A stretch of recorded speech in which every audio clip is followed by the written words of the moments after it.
നമസ്കാരം, ഏവർക്കും പുതിരീടിലേക്ക്. ഇന്ന് ഞാൻ വന്നിരിക്കുന്നത് അജയൻ്റെ രണ്ടാം മോഷണം എന്ന ചിത്രത്തിൻ്റെ ഒഫീഷ്യൽ OTT സാറ്റലൈറ്റ് അപ്ഡേഷനുമായിട്ടാണ്. അതോടുകൂടി അജയൻ്റെ രണ്ടാം മോഷണം എന്ന ചിത്രത്തിൻ്റെ ഇന്നത്തെ കേരള ബോക്സ് ഓഫീസ് കളക്ഷൻ റിപ്പോർട്ടും ഇന്നൊരു വീഡിയോയിൽ ഉൾപ്പെടുത്തിയിരിക്കുകയാണ്. വീഡിയോയ്ക്ക് മുൻപ് കഴിഞ്ഞ സെപ്റ്റംബർ മാസം ധാരാളം ചിത്രങ്ങൾ OTT റിലീസ് ചെയ്തിട്ടുണ്ടായിരുന്നു. നമ്മുടെ ചാനൽ ഭാഗം പരിശോധിച്ചാൽ നിങ്ങൾക്ക് ആ വീഡിയോയ്ക്ക് കാണാൻ വേണ്ടി സാധിക്കും. അതോടുകൂടി ഈ വരുന്ന ഒക്ടോബർ മാസം ഇനി അങ്ങോട്ട് വൻ OTT റിലീസ് ചിത്രങ്ങളുടെ OTT പെരുമഴയാണ്. ആ വീഡിയോ നമ്മളുടെ ചാനൽ പരിശോധിച്ചാൽ നിങ്ങൾക്ക് കാണാൻ വേണ്ടി സാധിക്കുന്നതായിരിക്കും. ഇന്നത്തെ വീഡിയോയിലേക്ക് മുൻപ് രണ്ട് ചിത്രങ്ങളുടെ അപ്ഡേഷൻ ഇന്നൊരു വീഡിയോ ഭാഗത്ത് ഉൾപ്പെടുത്തിയിരിക്കുകയാണ്. അതൊന്ന് കാണുക. ആദ്യമായി അറിയിക്കാൻ പോകുന്നത് വെങ്കട് പ്രഭുവിൻ്റെ സംവിധാനത്തിൽ ദളപതി, വിജയ്, സ്നേഹ, പ്രഭുദേവ, പ്രസന്ന, ജയറാം എന്നൊക്കെ പ്രധാന കഥാപാത്രങ്ങളായ ചിത്രമായിരുന്നു ഗോട്ട്. ചിത്രത്തിന് ഒരു ആവറേജ് അഭിപ്രായം മാത്രമായിരുന്നു സ്വന്തമാക്കാൻ വേണ്ടി സാധിച്ചിട്ടുണ്ടായിരുന്നത്.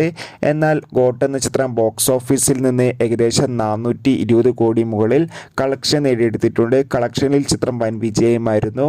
ഏവരുമേറെ ആകാംക്ഷയോടെയായിരുന്നു ഗോട്ട് എന്ന ചിത്രത്തിൻ്റെ OTT റിലീസിനായി കാത്തിരുന്നത്. അങ്ങനെ കാത്തിരിപ്പിനൊടുവിൽ ചിത്രത്തിൻ്റെ OTT അവകാശങ്ങളൊക്കെ നെറ്റ്ഫ്ലിക്സ് എന്ന OTT പ്ലാറ്റ്ഫോമാണ് സ്വന്തമാക്കിയിട്ടുണ്ടായിരുന്നത്. ചിത്രം ഇപ്പോഴത്തെ OTT റിലീസ് ചെയ്തിരിക്കുകയാണ്. ഗോട്ട് എന്ന ചിത്രം തമിഴിൽ കൂടാതെ മലയാളം, കന്നഡ തുടങ്ങിയ ഭാഷയിലും OTT റിലീസ് ചെയ്തിട്ടുണ്ട്. ചിത്രം കണ്ടവരുടെ അഭിപ്രായം തീർച്ചയായും കമൻറ്റ് ബോക്സിൽ രേഖപ്പെടുത്താൻ വേണ്ടി ശ്രമിക്കുക. ഇനി നോക്കാൻ പോകുന്നത് മറ്റൊരു ചിത്രത്തിൻ്റെ ഒഫീഷ്യൽ OTT അപ്ഡേഷനാണ്. മീന, മനോജ് കെ ജയൻ, റോഷൻ, അതോടുകൂടി തന്നെ ശ്രീനാഥ് എന്നൊക്കെ പ്രധാന കഥാപാത്രങ്ങളായ ചിത്രമായിരുന്നു അനന്തപുരം ഡയറീസ്. ചിത്രത്തിന് ഒരു ആവറേജ് അഭിപ്രായം മാത്രമായിരുന്നു സ്വന്തമാക്കാൻ വേണ്ടി സാധിച്ചിട്ടുണ്ടായിരുന്നത്.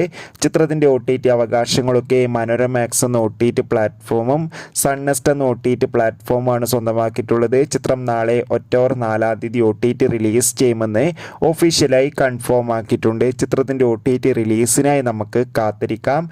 ചിത്രം കണ്ടവരുടെ അഭിപ്രായം കമൻറ്റ് ചെയ്യുക. ഒക്ടോബർ മാസം OTT ഇനി ധാരാളം ചിത്രങ്ങൾ ചെയ്യുന്നുണ്ട്. ആ ചിത്രങ്ങളുടെ വീഡിയോ നമ്മുടെ ചാനൽ ഭാഗം പരിശോധിച്ചാൽ നിങ്ങൾക്ക് കാണാം. അപ്പോൾ നേരെ ഇന്നത്തെ വീഡിയോയിലേക്ക് പോകാം. ജിതിൻ ലാലിൻ്റെ സംവിധാനത്തിൽ ടൊവിനോ തോമസ്, ബേസിൽ ജോസഫ് എന്നൊക്കെ പ്രധാന കഥാപാത്രങ്ങളായ ചിത്രമായിരുന്നു അജയൻ്റെ രണ്ടാം മോഷണം. ചിത്രം 3Dയിലായിരുന്നു തിയേറ്ററുകളിൽ റിലീസ് ചെയ്തിട്ടുണ്ടായിരുന്നത്. കഴിഞ്ഞ സെപ്റ്റംബർ മാസം 12 തീയതി ഓണം സ്പെഷ്യലായിട്ടായിരുന്നു ചിത്രം തിയേറ്ററുകളിൽ എത്തിയിട്ടുണ്ടായിരുന്നത്. ചിത്രം ഇപ്പോഴിതാ 100 കോടി ക്ലബിൽ ഇടം നേടിയിരിക്കുകയാണ്. അതോടുകൂടി എല്ലാ സിനിമാ പ്രേമികളും ഒരേപോലെയായിരുന്നു അജയൻ്റെ രണ്ടാം മോഷണം എന്ന ചിത്രത്തിൻ്റെ ഓരോ ദിവസത്തെയും കളക്ഷൻ റിപ്പോർട്ട് അറിയാൻ വേണ്ടി കാത്തിരിക്കുന്നത്. ചിത്രത്തിന് ഇന്ന് 22 ദിവസവും അത്യാവശ്യം മികച്ചൊരു ബുക്കിംഗ് തന്നെയാണ് കേരളത്തിൽ നടക്കുന്നത്. ഇന്ന് 22 ദിവസം മാത്രം ചിത്രത്തിന് ഏകദേശം 1.5 കോടിക്ക് മുകളിൽ കളക്ഷൻ നേടിയെടുക്കാൻ വേണ്ടി സാധിക്കുമെന്നാണ് ട്രാക്കിംഗ് റിപ്പോർട്ടുകൾ സൂചിപ്പിക്കുന്നത്. എന്തായാലും മികച്ചൊരു കളക്ഷൻ തന്നെയാണ് ചിത്രത്തിന് വന്നുകൊണ്ടിരിക്കുന്നത്. അതോടുകൂടി അജയൻ്റെ രണ്ടാം മോഷണം എന്ന ചിത്രത്തിൻ്റെ OTT സാറ്റലൈറ്റ് അവകാശങ്ങൾ ഇപ്പോൾ വിറ്റുപോയിരിക്കുകയാണ്. സാറ്റലൈറ്റ് അവകാശങ്ങൾ നിലവിൽ കിട്ടുന്ന റിപ്പോർട്ടുകൾ പ്രകാരം സൂര്യ TV സ്വന്തമാക്കിയെന്നും OTT അവകാശങ്ങൾ നെറ്റ്ഫ്ലിക്സ് സ്വന്തമാക്കിയെന്നും കൺഫേം ആയിട്ടുണ്ട്. ചിത്രം ഡിസംബർ മാസമോ നവംബർ മാസമോ മാത്രമായിരിക്കും OTT റിലീസ് ചെയ്യുക. കാത്തിരിക്കാം. കൂടുതൽ അപ്ഡേഷൻ അറിയാൻ വേണ്ടി ചിത്രം കണ്ടവരുടെ അഭിപ്രായം കമൻറ്റ് ചെയ്യുക. ഒക്ടോബർ മാസം ധാരാളം ചിത്രങ്ങൾ OTT റിലീസ് ചെയ്യുന്നുണ്ട്. ചാനൽ പരിശോധിച്ചാൽ നിങ്ങൾക്ക് ആ വീഡിയോയ്ക്ക് കാണാൻ വേണ്ടി സാധിക്കുന്നതായിരിക്കും. അപ്പോൾ ഇന്നത്തെ വീഡിയോ ഇഷ്ടപ്പെട്ടെങ്കിൽ വീഡിയോ ലൈക്ക് ചെയ്യുക. കൂടുതൽ സിനിമാ വാർത്തകൾക്കായി നമ്മുടെ ചാനൽ ഇപ്പോൾ തന്നെ സബ്സ്ക്രൈബ് ചെയ്യാൻ വേണ്ടി പരിഗണിക്കുക. അപ്പോൾ ബൈ ബൈ.